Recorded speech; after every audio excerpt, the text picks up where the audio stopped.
개인회생을 준비하시는 분들 가운데 정작 가장 불안해하시는 부분이 통장 사용 내역입니다. 빚이 많다는 사실보다 통장에 찍힌 돈의 흐름이 더 부담스럽게 느껴지는 경우가 많습니다. 실제로 개인회생에서는 통장 거래 내역, 카드 사용 내역, 소득 자료 등을 통해 소득, 재산 은닉, 편파 변제, 출금 채무 증가를 함께 살펴봅니다. 오늘은 회생 신청할 때 특히 문제가 되기 쉬운 통장 사용 내역 10가지를 현실적으로 말씀드리겠습니다. 개인회생에서 통장 사용 내역이 중요한 이유는 분명합니다. 법원은 통장 내역을 단순한 참고 자료로 보지 않습니다. 월 변제금과 청산가치, 성실성 판단의 핵심 자료로 봅니다. 회생위원은 통장 거래 내역, 최근 대출금, 재산 처분, 편파 변제 등을 면밀히 확인하고 필요하면 보정 권고를 하게 됩니다. 이제부터 하나씩 말씀드리겠습니다. 첫째, 금액이 큰 현금 인출 내역입니다. 통장에서 300만원, 500만원, 많게는 1000만원씩 현금이 빠져나갔는데 그 돈의 사용처가 보이지 않으면 바로 문제가 됩니다. 법원은 현금 인출 내역을 보면서 그 돈이 실제로 생활비로 사용된 것인지, 누군가에게 전달된 것인지, 아니면 아직 보관 중인 돈인지를 확인합니다. 현금 인출은 돈의 흐름이 끊기기 때문에 영수증이나 이체 확인서, 병원비 납부 내역 같은 자료가 없으면 설명이 매우 어려워집니다. 둘째, 가족과의 통장 거래입니다. 배우자, 부모, 자녀, 형제 계좌로 큰 금액이 반복적으로 오간 경우도 자주 문제가 됩니다. 채무자 입장에서는 생활비를 보낸 것일 수 있고 잠시 맡긴 것일 수도 있습니다. 하지만 법원은 재산을 가족 명의로 돌려놓는 것은 재산 은닉이 아닌지부터 의심합니다. 특히 신청 직전에 가족 계좌로 목돈이 이동했다면 재산 은닉으로 오해받을 가능성이 커집니다. 셋째, 도박 관련 거래 내역입니다. 스포츠 토토나 온라인 카지노, 사설 사이트 송금, 도박성 앱 결제 내역은 매우 민감합니다. 개인 회생이라고 해서 도박 관련 채무가 무조건 안 된다고 단정할 수는 없습니다.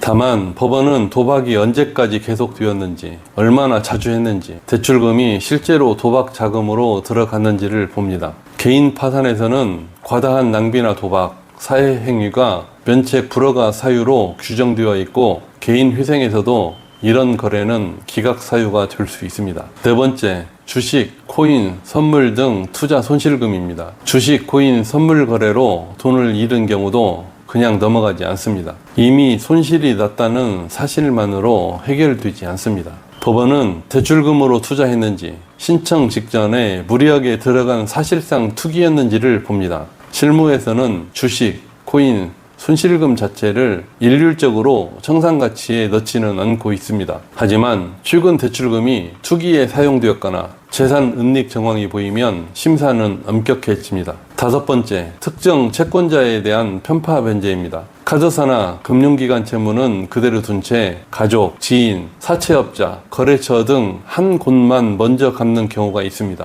현실에서는 급한 불부터 막는 행동일 수도 있습니다. 하지만 법원은 모든 채권자를 공평하게 봐야 한다는 원칙에서 이런 거래를 편파 변제로 봅니다. 회생 신청 직전에 특정 채권자에 대한 편파적인 변제나 담보 제공은 부인권 행사 대상이 될 수도 있습니다. 여섯 번째는 재산을 처분해 들어온 돈의 사용처가 불분명한 경우입니다. 차를 팔아 받은 돈, 전세 보증금을 돌려받은 돈, 보험을 해약해 나온 환급금이나 퇴직금처럼 한 번에 들어온 목돈이 있는데도 그 돈을 어디에 썼는지 꼬리표가 없으면 문제가 될 수 있습니다. 재산을 처분한 사실보다 그 대금이 어디로 갔는지가 더 중요합니다. 병원비, 월세, 생계비처럼 필수 지출로 설명되면 괜찮을 수 있지만 남은 돈의 꼬리표 흐름이 잘 안 보이면 재산 은닉으로 의심받을 수 있습니다.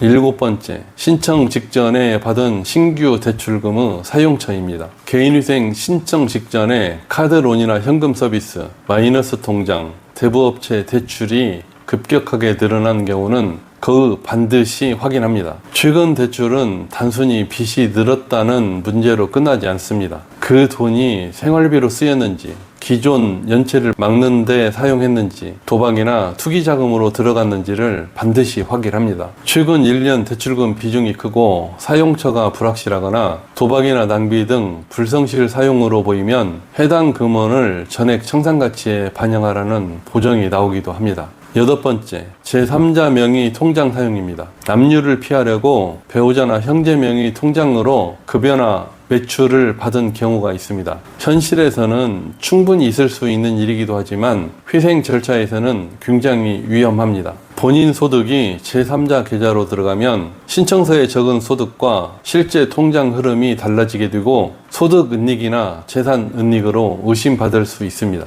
9번째, 과도한 사치성 소비 내역입니다. 신청 직전에 명품, 고가 전자제품, 유흥비, 해외여행 지출이 있으면 법원에서 좋게 보지 않습니다. 개인위생은 채무를 조정해 다시 출발할 수 있도록 돕는 제도이지만 신청 직전 소비 패턴이 지나치게 사치성으로 보이면 성실하게 변제하려는 사람인지 의심을 받을 수 있습니다. 사치성 소비는 한 번의 소비보다 그 시기, 규모, 반복성이 더 중요하게 작용합니다. 10번째는 통장에 신고하지 않은 부수입이 반복적으로 들어오는 경우입니다. 주말 아르바이트, 프리랜서 수입, 배달 수입, 현장 일당, 온라인 판매 대금처럼 매달 꾸준히 들어오는 돈이 있는데도 이를 수입에 포함하지 않으면 문제가 될 수 있습니다. 개인위생은 월 평균 소득을 기준으로 변제금을 산정합니다. 그래서 통장에 정기적으로 입금되는 금액이 보이면 법원은 그 돈을 소득으로 볼 가능성이 높습니다. 결국에는 월 변제금이 올라가게 되고 경우에 따라서는 허위 소득 신고가 될 수 있습니다. 정리하겠습니다. 개인회생에서 통장 내역은 단순한 거래 기록이 아닙니다. 법원은 통장 사용 내역을 보면서 재산과 소득, 성실성과 변제 능력을 함께 봅니다. 그래서 통장 내역에 나타나는 현금 인출, 가족 간 거래, 주식 코인, 도박, 편파 변제, 재산 처분 대금, 최근 대출금, 제3자 통장 사용, 사치성 소비, 소득 누락, 이 10가지는 반드시 미리 점검하셔야 합니다. 중요한 것은 통장 내역에 문제되는 거래가 있었느냐입니다. 더 중요한 것은 그 거래 내역을 소명 자료로 설명할 수 있느냐입니다. 숨기고 들어가면 사건이 더 어려워지고 미리 정리하고 들어가면 대응할 수 있는 길이 생깁니다. 저는 서울회생법원 회생위원 출신으로 수많은 사건을 심사한 풍부한 경험을 가지고 어떤 상황에서 어떠한 보정이 필요한지를 회생위원 입장에서 판단할 노하우를 가지고 있습니다. 구독과 좋아요 부탁드립니다. 감사합니다.